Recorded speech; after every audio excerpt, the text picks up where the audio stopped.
정원을 이해하기 위해서는 뭐가 필요할까요? 어떤 정원을 잘 이해하고자 한다. 그럼 뭘 먼저 봐야 되겠습니까? 저는 주인이 중요할 것 같아요. 사람. 그 정원을 만든 사람이 왜 만들었을까요? 정원마다 다 다르거든요. 특히 우리 정원들은. 그래서 저는 정원을 이야기해서는 그 두 개, 환경, 자연하고 사람을 저는 이해해야 된다고 주장합니다. 두 가지로 나눠서 말씀드려보겠습니다. 먼저 땅도 제가 두 가지로 이야기하는데요. 자연도 우리 땅하고 기후입니다. 우리는 너무 빤히 받아들이고 있지만 저는 굉장히 독특하다고 저는 주장합니다. 우리 땅과 기후가. 잘 아시는 저 대동여지도를 보시면 대동여지도는 네 가지 정보가 들어가 있다고 저는 해석을 합니다. 도읍이 있고 도시나 마을이 있고 중요하죠. 그 나머지는 다 길입니다.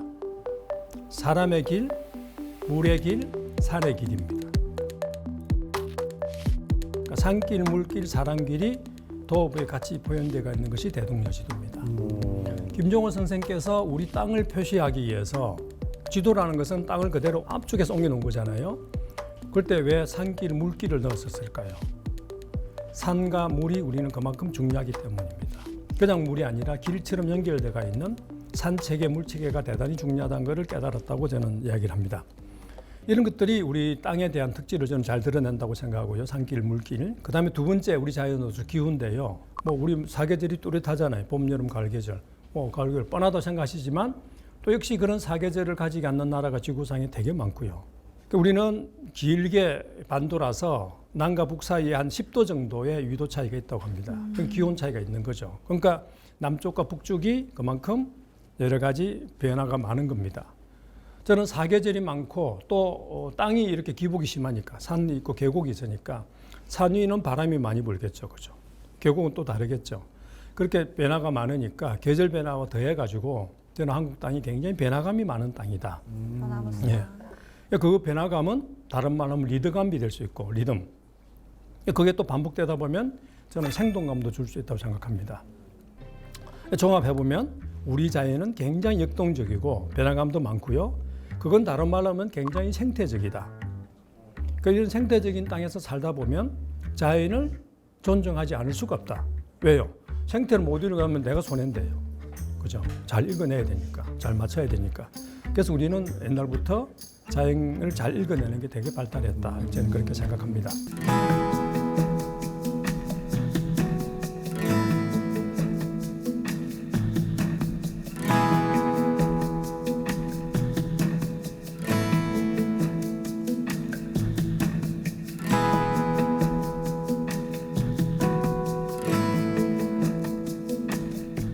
그 다음에 두 번째 정원을 이야기하기 위해서는 이제 사람인데 제가 주로 오늘 말씀드릴 것은 조선 사대부들이 되겠습니다.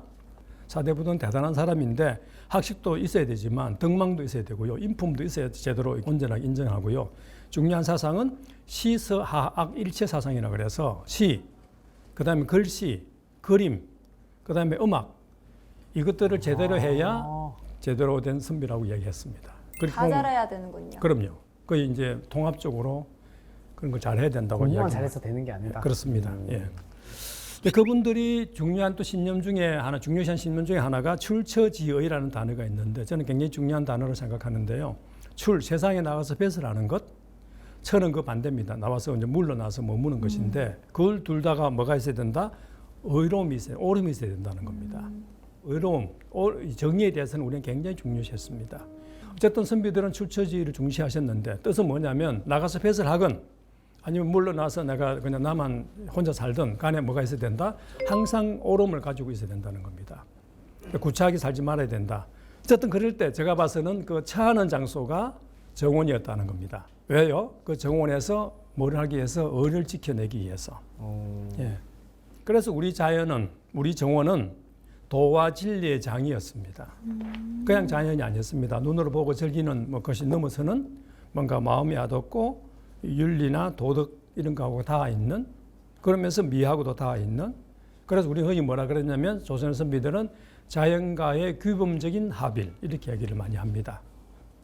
그래서 우리의 자연과는 한국에는 자연과는 그런 자연이 되게 중요한 거죠. 그 자연과는 우리 아까 말씀드린 산과 물, 땅과 기후, 그다음에 우리 거기서 살았던 농경 문화, 뭐 신앙 이런 것들이 다 이제 버무려져서 한국이 자연관이 되지만 한마디로 말하면 자연가의 조화로운 삶을 추구하는 자연관이었다.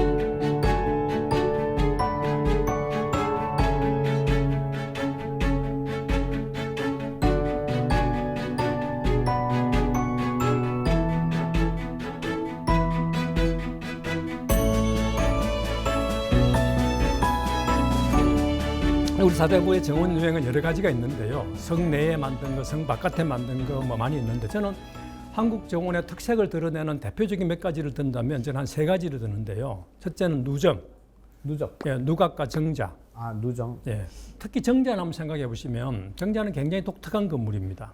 현행 한국의 건축법으로 보면 정자는 건물에 속하지 않습니다. 우리 건축법상의 건물의 정의가 바닥과 벽과 지붕이 있어야 됩니다. 벽이 없구나. 정자는 벽이 없는 게 많잖아요. 네.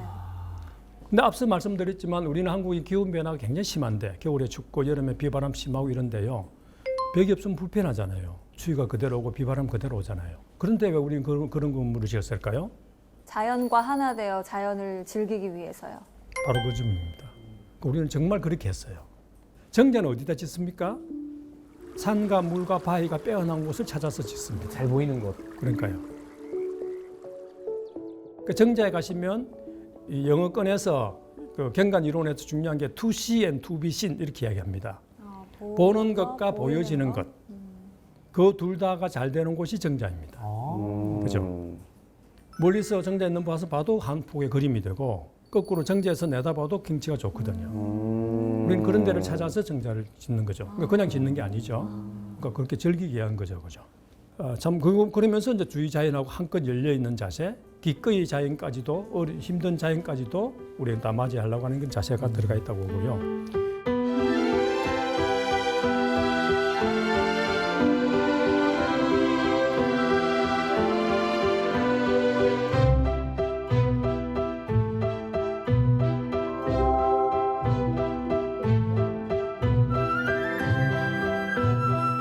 그다음에 또 다른 한국 정원으로서 독특한 건 저는 구곡이라고 해요. 구곡 혹시 들어보셨나요? 구곡이요? 예, 구곡.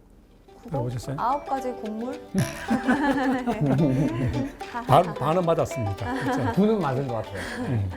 곡은 골짜기를 말합니다. 아, 골짜기 곡. 계곡할 때 곡이. 계곡을 골짜기입니다. 그러니까 9개의 계곡이고요.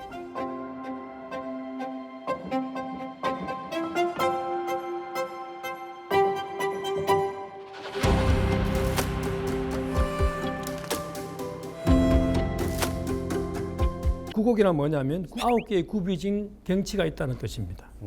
곡자는 계곡이긴 하지만 계곡에 있는 중요한 경물을 이야기합니다. 자연 요소를 이야기합니다. 그래서 지금도 구곡이 많은 데가 우리 충청북도, 경상북도 이런 데는 구곡이 굉장히 많습니다. 한국에 구곡이 대표적으로 많이 있는데 그 구곡들에 가서 보면 경치가 되게 아름답죠. 되게 이제 9개의 그 당시에 그 즐겼던 분들은 자연 속의 9개의 경물을 찾아내서 즐긴 건데요. 뭐 율곡이 같은 분은 해주에서 고산구곡이라는 즐기는데 율곡이의 학파가 거기서 생성이 될 만큼 그 구곡은 중요한 하나의 그냥 뭐라 그래 스쿨이 되는 거거든요. 그러니까 후배들이 그 맨날 방문하면서 이제 선배님 생각하시고 그죠 선생님 생각하고 이렇게 하는데 그런 만큼 이제 중요한 하나의 교류의 장이 되기도 하지만 놀랍게도 그 9개의 경물 중에서 사람의 손으로 만든 건축물은 1개 내지 2개밖에 없습니다. 다 자연이 만든 다 거네. 있는 자연을 그러니까 명명을 하는 겁니다. 이름 붙이는 거네요. 이름 붙이는 거죠. 그러니까 각별한 애를 만드는 겁니다.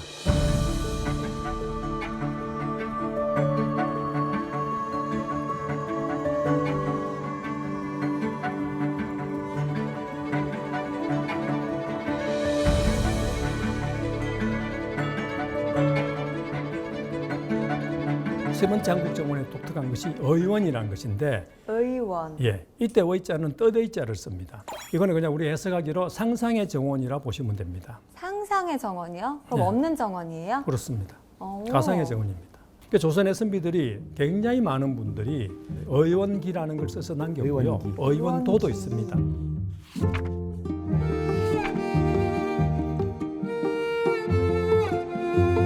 그러니까 상상으로 정원을 만들어 즐기는 겁니다.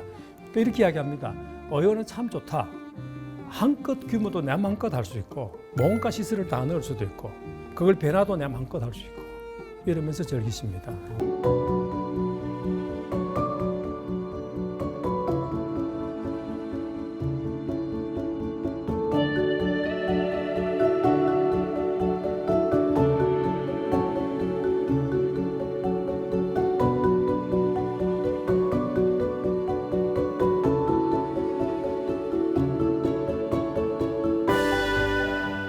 그럼 간단히 우리 정원들이 어땠는지를 제가 구체적으로 한번 읽어보겠습니다.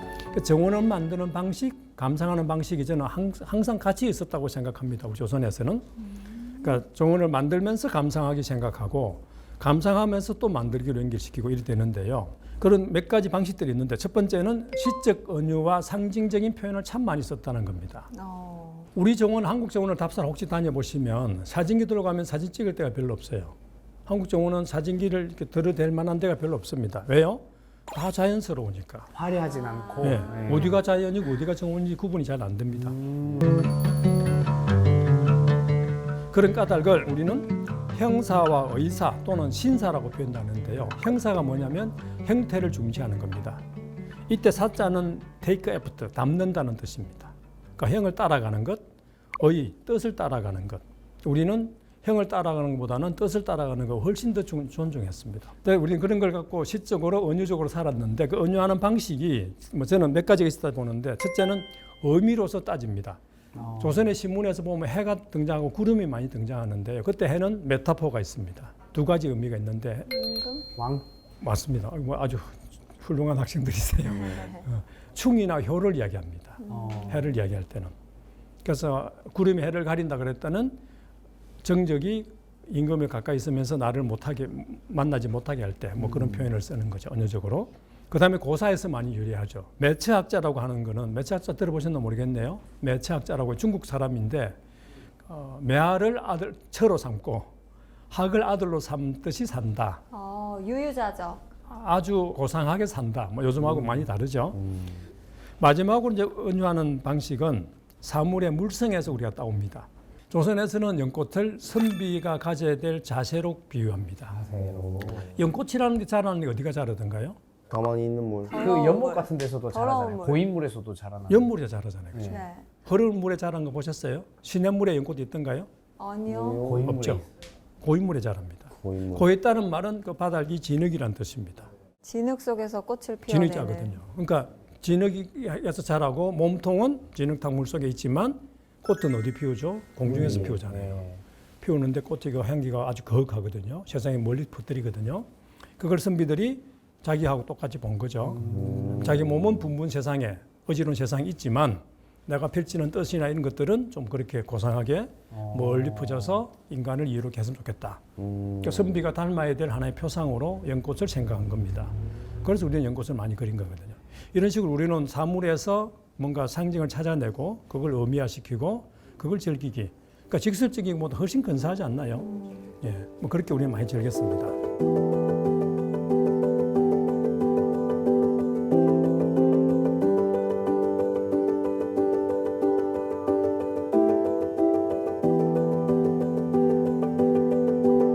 두 번째 말씀드릴 수 있는 중요한 단어는 유와 상지입니다.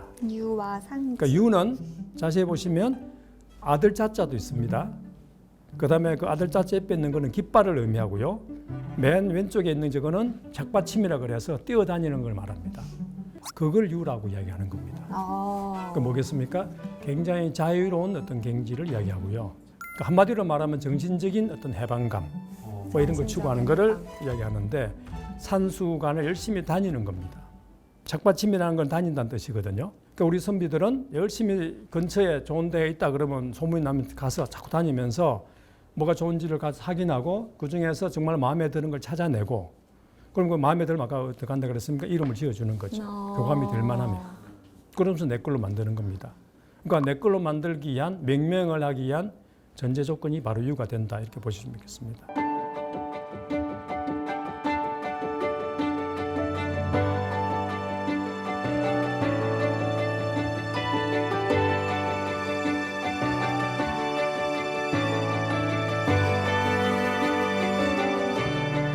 유와 상지, 상지라고 아까 잠깐 설명을 드렸는데 땅을 살피다는 뜻입니다. 굉장히 중시되고 저는 우리 한국 정원에서 참 중요한 키워드라고 저는 주장을 합니다. 그 상지는 땅을 찾기, 영어로 말하면 서칭하는 거하고 선택하기, 셀렉팅, 그 다음에 좀 고르기, 레벨링까지 다 포함하는 개념 같아요. 참 좋은 단어인데 왜냐하면 우리는 조건이 다 다르기 때문에 자연이 다 다르기 때문에 좋은 정원 땅도 열심히 찾아야 되는 거죠. 그런 걸 잘 맞는 데를 찾아내서. 근데 그게 이제 우리는 정원뿐만 아니라 묘도 그렇잖아요, 그죠? 네. 우리 엄택 열심히 고르잖아요. 또 도읍지도 그렇잖아요. 그렇죠. 한양도 우리 이성계가 고를 때 얼마나 고민을 많이 했습니까? 왜요? 땅이 다 다르기 때문에. 예. 그래서 우리는 상지가 굉장히 중요합니다.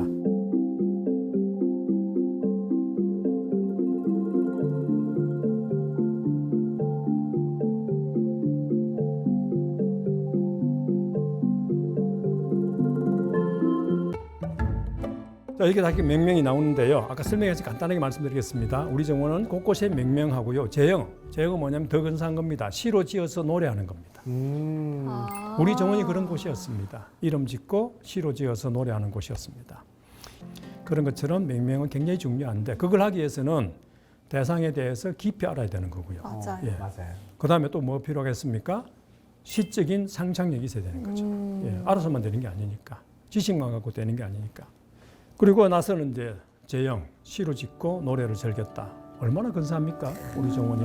예.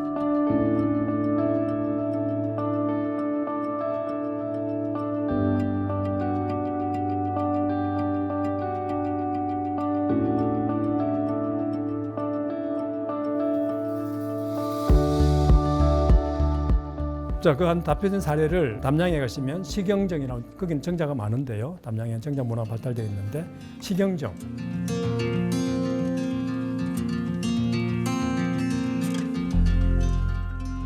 이 정자 이름은 그림자가 쉬어가는 정자입니다. 식영정. 그 자체가 하나 시죠, 그죠? 너무 근사하잖아요. 근데 또 여기도 중의적인 뜻이 있습니다. 이것마다 근사한데 또 다른 더 근사한 뜻은 뭐냐면 그림자 속에 산다는 건 뭐겠습니까? 해를 안 본다는 뜻이잖아요. 네. 해가 아까 뭐라고요? 왕을 상징해요. 그러니까 국가로부터 녹을 받지 않고도 나는 살아가겠다. 세속에서 벗어나서. 그러니까 이름 하나 가지고 자기의 정신세계, 자기가 지향하는 가치를 잘 드러냈다고 보실 수 있겠습니다. 아까 다시 보시는 이거 세연정이거든요. 여기가 네. 세연정에 지금 이런 건물을 복원해놨는데요. 이 건물이 처음에는 칠암헌이라고 했습니다. 7개의 바위가 있는 건물이다. 있는 바위를 그대로 살렸습니다. 금방 이름을 또 짓습니다. 아까 말씀드린 것처럼 한 건물에 4개의 이름을 짓습니다. 그래서 우리가 말하는 세연정은 그 중에 하나일 뿐입니다. 낙기란, 동화각, 호강루 이런 이름 짓습니다. 뭐 이 하나하나가 다 철학적이고 미학적인 이름인데요. 뭐 길게 설명 못하겠지만 까닭은 뭐겠습니까? 네 방향으로 다 보는 경관, 즐기는 경관이 다르다는 겁니다. 내가 거기에 다른 뜻을 담고 싶다는 겁니다.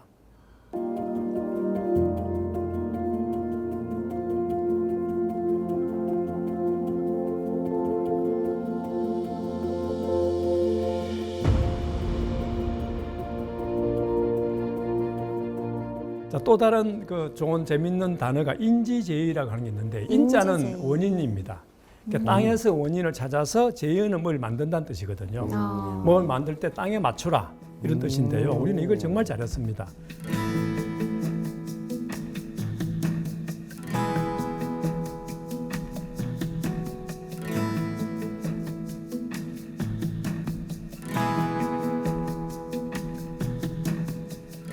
우리 인지제의 참 중요한데 그 대표적인 사례가 소세원들은 많이 들어보셨죠? 소세원.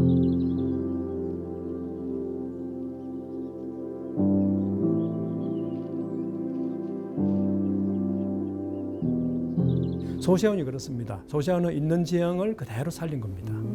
그래서 소세원은 좀 이렇게 섹션 단면으로 보면 저렇게 3개의 다른 영역이 있습니다.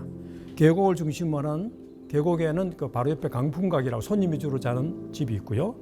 중간에는 소당과 대봉대라고 하는 작은 정자가 하나 있고 그다음에 마지막 제일 높은데 제일 지형이 높은데 거기에 주인이 사는 제월 땅이 있고 그 주인은 제일 위에 있어야죠. 그래 다 내려다 보니까 그죠. 손님은요 그 정원을 한껏 즐기기 위해서는 계류변 가까이 있는 것이 훨씬 좋거든요. 예. 있는 지형을 살리기 위해서 그렇게 합니다. 안동의 만유정 같은 거 뭐 한때 드라마에도 막 등장하고 해서 맞아요. 많이 가는데 이것도 보면 있는 안반, 폭포, 계류를 찾아내고는 거기에다가 저 외나무 다리 하나 탁 걸치고 작은 누정 하나 지어서 그 계곡과 그 뛰어난 안반, 폭포를 다 내 정원으로 즐긴 것입니다. 그러니까 내 손으로 손을 댄 거는 얼마 안 되지 않고 있는 자연을 한껏 즐겼다 이렇게 보시면 쉽게 좋겠습니다. 그냥. 이런 게 우리 인지제의 의미입니다.